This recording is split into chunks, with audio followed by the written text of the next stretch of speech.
ஆன்மீக சொந்தங்கள் அனைவருக்கும் அன்பான மாலை வணக்கம். நாம் நம்மளுடைய சேனலில் தொடர்ந்து நிறைய சுவாரஸ்யமான ஆன்மீகம் சார்ந்த தகவல்களை தாங்க பார்த்துட்டு வந்துட்டு இருக்கோம். அந்த வரிசையில் இன்றைக்கி என்ன பார்க்க போகிறீங்க அப்படின்னா, டிசம்பர் 31க்குள்ளே ரிஷபராசி நேயர்களுக்கு நடக்கக்கூடிய மாற்றங்கள் எப்படி இருக்க போகுது அப்படின்னு தான் தெரிஞ்சுக்க போகிறோம். வீடியோக்குள்ளே போகிறதுக்கு முன்னாடி நீங்கள் இன்னும் நம்ம சேனலை சப்ஸ்கிரைப் பண்ணாமல் இருக்கீங்க அப்படின்னா மறக்காமல் சேனலை சப்ஸ்கிரைப் பண்ணிக்கோங்க. கூடவே பக்கத்தில் இருக்கிற பெல் சிம்பிளையும் கிளிக் பண்ணிக்கோங்க. அப்போ தான் நாங்கள் போடக்கூடிய வீடியோக்கள் எல்லாமே உங்களுக்கு நோட்டிஃபிகேஷனை உடனுக்குடன் வந்தடையும். நீங்களும் பார்த்து பயன்பெறலாம். வாங்க வீடியோக்குள்ளே போகலாம். ராசி மண்டலத்தில் இரண்டாவதாக இருக்கக்கூடிய ரிஷபராசி அன்பர்களுக்கு டிசம்பர் மாதம் 31ஆம் தேதிக்குள்ளே நடக்கக்கூடிய மாற்றங்கள் எப்படி இருக்க போகுது அப்படின்றத பற்றி தான் நம்ம பார்க்க போகிறோம். இவ்வளோ நாளாக நடக்காத மாற்றமாக இன்னும் 10 நாளில் நடக்க போகுது அப்படின்னு கூட யோசிக்கலாம். ஸோ கண்டிப்பாக நடக்கும். ஏன்னா அடுத்த நொடி அப்படின்றது யாருக்குமே நிரந்தரம் இல்லாத ஒன்று. ஸோ அடுத்து என்ன நடக்க போகுது அப்படின்றத யாராலையும் தீர்மானிக்கவும் முடியாது. ஸோ அந்த வரிசையில் என்ன நடக்க போகுது, ரிஷபராசினியர்களை பொறுத்த வரைக்கும் நடக்கிறது எல்லாமே நல்லதாக தான் நடக்கும் அப்படின்ற மாதிரியான எதிர்பார்ப்புகளானது இருக்குது. ஸோ அது எப்படி இருக்குது, என்னென்ன வகைகளில் நிறைவேற போகுது, பொதுவாக உங்களுக்கு எப்படி இருக்குது, கிரகநிலைகள் எப்படி இருக்குது, தொழில், வேலை, நிதி நிலைமை, ஆரோக்கியம் அப்படின்னு எல்லா விஷயங்களை பற்றியும் தான் நம்ம தெளிவாக பார்க்க போகிறோம். ஸோ கண்டிப்பாக வீடியோ உங்களுக்கு ரொம்பவே யூஸ்ஃபுல்லாக இருக்கும். நீங்கள் ஸ்கிப் பண்ணிடாதீங்க, தொடர்ந்து பாருங்கள். இந்த காலகட்டங்களில் உங்களுக்கு பார்த்திங்கன்னா டிசம்பர் மாதம் பிறந்ததில் இருந்து 7வது வீட்லேயும் அதுக்கப்புறமா 8வது வீட்டுக்கும் சூரியன் மாறியிருக்காரு. இப்போ பார்த்தீங்கன்னா முதல்ல உங்களுக்கு 7வது வீட்டில் இருந்திருப்பார். ஆனால் டிசம்பர் 16க்கு அப்புறமா பார்த்தீங்கன்னா இவர் இப்போ 8வது வீட்டில் மாறிட்டார் சூரியன். அடுத்ததாக சுக்கிரன் எங்கே இருக்காருன்னா மாதத்தினோட தொடக்கத்தில் 7வது வீட்டில் இருந்திருப்பார். இப்போ பார்த்தீங்கன்னா அவரும் 8வது வீட்டுக்கு மாற இருக்காரு. அது செவ்வாய் 7வது வீட்டில் இருக்கிறாரு. 7ஆம் இடம் அப்படிங்கும் பொழுது கணவன், மனைவி, தொழில், கூட்டாளி இடம் இது எல்லாமே ஆட்சி பெற்று வலுவாக இருக்கக்கூடிய ஒரு நேரத்தில் இருக்கிறாங்க. குரு பார்த்தீங்கன்னா தனஸ்தானமான 2வது வீட்டில் வக்ர நிலையில் சஞ்சரிக்கிறாரு. சனி பகவான் பார்த்தீங்கன்னா 10ஆம் வீடான தொழில் ஸ்தானத்தில், அதாவது கர்மஸ்தானத்தில் இருக்க போகிறாரு. ஸோ இப்படி கிரகநிலைகள் இருக்கும் பொழுது உங்களுக்கு பலன்கள் எப்படி இருக்கும், ரிஷபராசிக்காரங்களுக்கு பார்த்தீங்கன்னா தன்னம்பிக்கை அதிகமாக கிடைக்கும். ஸோ இது வரைக்கும் இல்லாத அளவுக்கு தன்னம்பிக்கை இப்போ கிடைக்கும். ஏன்னா உங்கள் மனசில் எவ்வளவோ தயக்கங்கள் இருந்திருக்கலாம், தடுமாற்றங்கள் இருந்திருக்கலாம், பல விஷயங்களை நீங்கள் யோசிச்சுருக்கலாம். ஆனால் இப்போ பார்த்தீங்கன்னா அது எல்லாமே மாறி உங்களுக்கு துணிச்சல் கிடைக்கும். ரொம்ப நாளாக நீண்ட காலமாக நீங்கள் என்ன செய்துட்டு இருந்தீங்களோ, எவ்வளோ கஷ்டப்பட்டுட்டு இருந்தீங்களோ அதற்கான பலன்களை கண்டிப்பாக அந்த டிசம்பர் 31க்குள்ளே நீங்கள் அடைஞ்சிருப்பீங்க. சொல்லப்போனால் இந்த வருடத்தினுடைய இறுதியிலேயே உங்களுக்கு அந்த பலன் கிடைச்சிருந்துருக்கும். இவ்வளோ வருஷமாக பட்ட கஷ்டத்துக்கு இப்போ தான் பலன் கிடைச்சிருக்கு அப்படின்ற மாதிரி நீங்கள் அந்த பலனை பார்த்துருப்பீங்க. முடிக்கப்படாமல் என்னென்ன வேலைகள் இருந்துச்சோ அந்த எல்லாத்தையுமே இப்போ வெற்றிகரமாக முடிக்க முடியும். ஸோ இது வரைக்கும் நடக்கலைன்னா கூட டிசம்பர் 31க்குள்ளே நிச்சயமாக அது நடந்து முடிஞ்சிடும். ரிஷபராசிக்காரங்களுக்கு பார்த்தீங்கன்னா திறமை, உழைப்பு இது ரெண்டுமே எல்லாராலையும் பாராட்டப்படக்கூடிய அளவுக்கு ரொம்ப அதிகமாகவே இருக்கும். ஸோ எல்லோரும் வியந்து பேசக்கூடிய அளவுக்கு தான் உங்களுடைய விஷயங்கள் எல்லாமே இருக்கும். ஸோ இப்படிப்பட்ட நிலைமையில் உங்களுக்கு நிதிநிலை எப்படி இருக்கும், நிதிநிலை ரொம்ப ஸ்ட்ராங்காக இருக்குது. ஏன்னா இந்த ரிஷபராசிக்காரங்களுக்கு 2026 பார்த்திங்கன்னா ரொம்ப அற்புதமாக இருக்கும். பணப்புழக்கம் அபரிவிதமாக இருக்கும். வெற்றிகள் மேலே வெற்றிகள் கிடைக்கும். ஸோ இவ்வளோ நாளாக பட்ட கஷ்டங்களுக்கெல்லாம் உங்களுக்கு தீர்வு கிடைக்க போகுது அப்படின்னு தான் சொல்லணும். ஸோ அப்படிப்பட்டவங்களுடைய அந்த 2026 முன்னோட்டத்தை நீங்கள் டிசம்பர்லேயே பார்த்துருவீங்க. டிசம்பர் 31க்குள்ளேயே உங்களுக்கு நல்ல மாற்றம் இருக்கும். வருமானம் சிறப்பாக இருக்கும். எதிர்பாராத வகையில் பண ஆதாயங்கள்லாம் கிடைக்கும். அதே சமயம் ஒரு சிலர் பார்த்திங்கன்னா செலவுகளையும் சந்திக்கிற மாதிரி இருக்கும். ஸோ செலவு உங்களுக்கு இருக்கத்தான் செய்யும். ஸோ அதனால் என்ன பண்ணுறீங்கன்னா நிதி விஷயத்தில் கவனமாக இருக்கணும். கையிருப்பு குறைய ஆரம்பிக்கும். ஸோ செலவை சுப செலவாக மாற்றிக்கோங்க. உங்களுடைய விஷயங்கள், அதாவது உங்கள் குழந்தைங்களுடைய ஆரோக்கியமாக இருக்கட்டும், உங்களுக்காக இருக்கட்டும், ஏதாவது ஒரு வகையில் நல்லது நடக்கணும் அப்படின்றதுக்காக உங்களுடைய செயல்பாடுகளை மாற்றி அமைத்துக்கோங்க. ஸோ அப்படி நீங்கள் செஞ்சீங்க அப்படின்னாலே போதும், ரொம்ப நல்லது நடக்கும். நண்பர்கள், உறவினர்கள் மூலமாக எதிர்பார்த்த பணம் கிடைக்கும். நிதி விஷயங்களில் பெருசாக ரிஸ்க் எடுக்காதீங்க. அளவுக்கு அதிகமான எந்த ஒரு ரிஸ்க்குமே உங்களுக்கு ஆபத்தானது தான். அதை முதல்ல மறந்துடாதீங்க. தேவையான அளவுக்கு எடுத்துக்கோங்க. தொழிலாக இருக்கட்டும், வேலையாக இருக்கட்டும், இது எல்லாமே இந்த காலகட்டங்களில் நிச்சயமாக உங்களுக்கு மாற்றங்கள் கொடுக்கக்கூடிய இடத்துல தான் இருக்குது. ஏன்னா பணியிடத்தில் உங்கள் கூட வேலை செய்யக்கூடியவங்களுடைய முழுமையான ஆதரவு, ஒத்துழைப்பு அப்படின்னு எல்லாமே கிடைக்கும். என்னதான் வேலைப்பளு உங்களுக்கு அதிகமாக இருந்தாலுமே கூட எல்லாத்தையுமே சமாளிச்சிடுவீங்க. கஷ்டப்பட்டாலும் பரவாயில்ல அப்படின்ற மாதிரி உங்களுடைய நிலைகள் மாற ஆரம்பிக்கும். எல்லாத்தையுமே மாற்றி அமைத்துப்பீங்க. எல்லா விஷயங்களையும் சமாளித்து வெற்றி பெறுவீங்க. வியாபாரம் செய்துட்ருக்கீங்களா, உங்களுக்கு விற்பனை அதிகமாக இருக்கும், லாபம் கிடைக்கும். தொழில் செய்கிறீங்களா, சிறப்பாக இருக்கும். உங்களுடைய தொழிலை விரிவாக்கம் செய்வீங்க.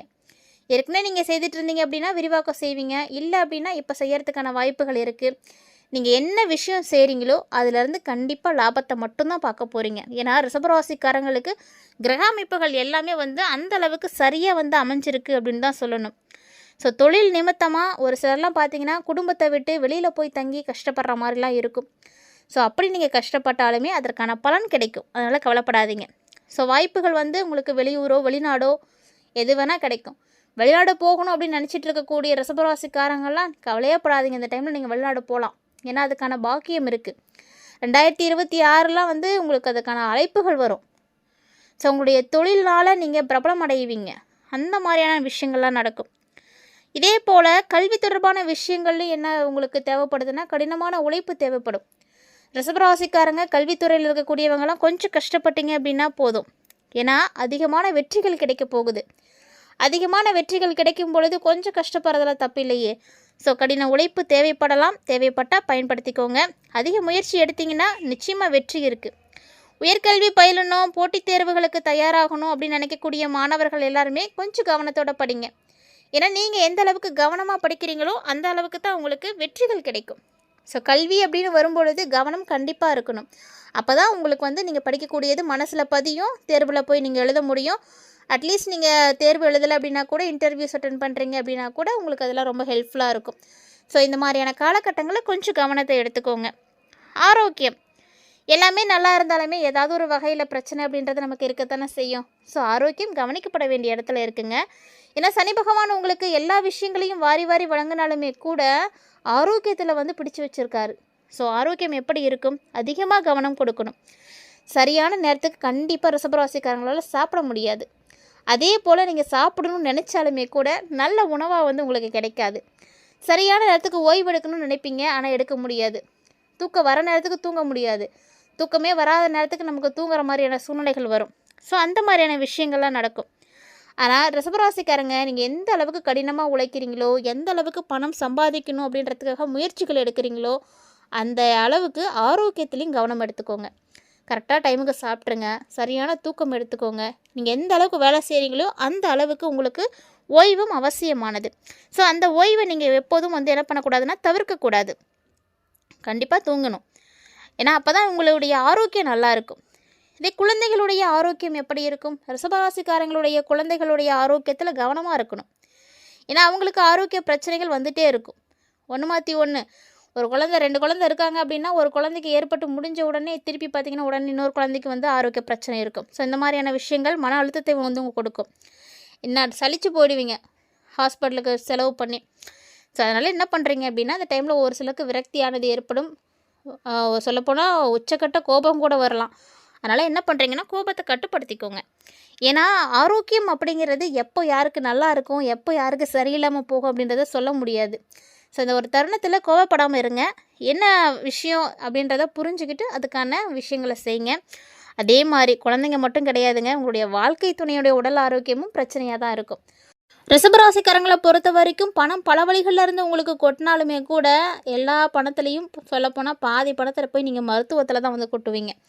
அதனால் என்ன பண்ணுறீங்கன்னா ஆரம்பத்துலேருந்தே ஆரோக்கியத்தில் நல்ல ஒரு கவனம் எடுத்துக்கோங்க. ஆரோக்கியம் ரொம்ப முக்கியம். அது உங்களுடைய ஆரோக்கியமாக இருக்கலாம், உங்களுடைய குழந்தைகளாக இருக்கலாம், உங்களுடைய வாழ்க்கை துணையாக இருக்கலாம், உங்களுடைய அப்பா அம்மாவாக இருக்கலாம். ரிஷபராசிக்காரங்களுக்கு பணம் கிடைக்கும். ஆனால் ஆரோக்கியம் யாருக்கு எப்போ வேணால் என்ன வேணால் பாதிப்படையும். ஸோ அதாவது உங்களுக்கு ஆரோக்கியத்தில் பிரச்சனைங்கிறது பெரிய அளவில் ஏற்பட்டுடுமோ அப்படின்லாம் கவலைப்படாதீங்க. சின்ன சின்ன விஷயங்கள் தான். அடிக்கடி இப்போது ஒரு 5-6 பேர் ஒரு குடும்பத்தில் இருக்கிறாங்க அப்படின்னா மாற்றி மாற்றி பிரச்சனை ஏற்படுத்துங்கும் போது அது செலவாகிட்டே தானே இருக்கும். ஸோ அந்த மாதிரி தான், வேறு ஒன்றும் பெருசாலாம் ஏற்படாது, பயப்படாதீங்க.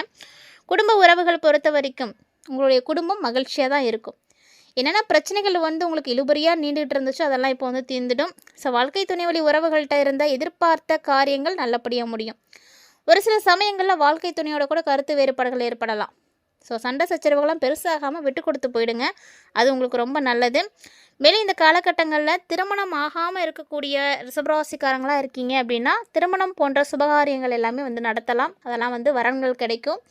அதனால் முயற்சிகள் எடுங்க. ரொம்ப நாளாக கஷ்டப்படக்கூடியவங்களாம் முயற்சி பண்ணுங்கள், சுப விஷயங்கள் நடக்கும். ஸோ இருந்தாலுமே கிரகநிலைகள் அப்படின்னு வரும்பொழுது ஒவ்வொரு கிரகத்துக்குன்னு இருக்கக்கூடிய தன்மைகளுக்கு ஏற்ப பலன்கள் மாறுபட்டுகிட்டே தான் இருக்கும். ஸோ அப்படி பார்க்கும் பொழுது பிரச்சனைகள் வந்து உங்களுக்கு தொடர்ந்துக்கிட்டே தான் இருக்கிற மாதிரி இருக்கும். இந்த டைமில் நீங்கள் என்ன பரிகாரம் செய்யலாம்? டிசம்பர் மாதம் 31ஆம் தேதிக்குள்ளே ரிஷபராசிக்காரங்க வெள்ளிக்கிழமையாக பார்த்துக்கோங்க. உங்களுக்கு மகாலட்சுமி வழிபாடு செல்வ செழிப்புகளை ஏற்படுத்தி கொடுக்கும். ஸோ மகாலட்சுமிக்கு தாமரை மலர் வாங்கி போடுறது, மல்லிகைப்பூ வாங்கி போடுறது, மகாலட்சுமிக்கு பிடித்தமான நெய் தீபம் ஏற்றுறது, இது எல்லாமே உங்களுக்கு நிதி நிலையை நல்ல ஒரு முன்னேற்றத்தை ஏற்படுத்தி கொடுக்கும். அதே போல் வெள்ளிக்கிழமை அப்படிங்கிறது சுக்கிரனுக்கும் உரிய நாள். ஸோ சுக்கிரன் உங்களுடைய ராசி அதிபதி. ஸோ சுக்கிரனையும் நீங்கள் வழிபாடு செய்யுங்க. சுக்கிரனுக்கும் சனி பகவானுக்கும் நெய் தீபம் ஏற்றி வழிபாடு செய்யுங்க. கோவிலில் வெளியில் இருக்கக்கூடியவங்களுக்கு உங்களால் முடிந்த உதவிகளை செய்யுங்க. குறிப்பாக அது அன்னதானமாக இருக்கிறது ரொம்ப நல்லது. இந்த மாதிரி எளிமையான விஷயங்களை எல்லாம் நீங்கள் கரெக்டாக ஃபாலோ பண்ணிக்கிட்டீங்க அப்படின்னாவே ரிஷபராசி நேயர்களுக்கு எந்த பிரச்சனையும் இருக்காது. மறக்காமல் இந்த எளிமையான பரிகாரத்தையும் செய்யுங்க. ஆன்மீக ரீதியாக கொடுக்கப்படக்கூடிய எளிமையான பரிகாரங்களாக இருக்கட்டும், வழிபாடுகளாக இருக்கட்டும், அதை அந்தந்த காலகட்டங்களில் நீங்கள் செய்யும் பொழுது அதற்கான பலன்களை உறுதியாக அடைவீங்க. நம்பிக்கையோடு செய்யுங்க. இந்த பதிவில் ரிஷபராசி என்பவர்களாக நீங்கள் நிறைய தகவல்களை தெளிவாக பார்த்துருப்பீங்கன்னு நினைக்கிறேன். வீடியோ உங்களுக்கு பிடிச்சிருந்தால் லைக் பண்ணுங்கள், ஷேர் பண்ணுங்கள், மறக்காமல் கமெண்ட் பண்ணுங்கள். மேலும் இது போல் பல இன்ட்ரெஸ்டிங்கான தகவல்களை நீங்கள் தொடர்ந்து பார்க்கணும் அப்படின்னு நினைக்கிறீங்களா? மறக்காமல் நம்ம சேனலை சப்ஸ்கிரைப் பண்ணிவிட்டு ஃபாலோ பண்ணிக்கோங்க. இன்னும் இது போன்ற சுவாரஸ்யமான ஆன்மீக தலைப்பில் சந்திக்கலாம்.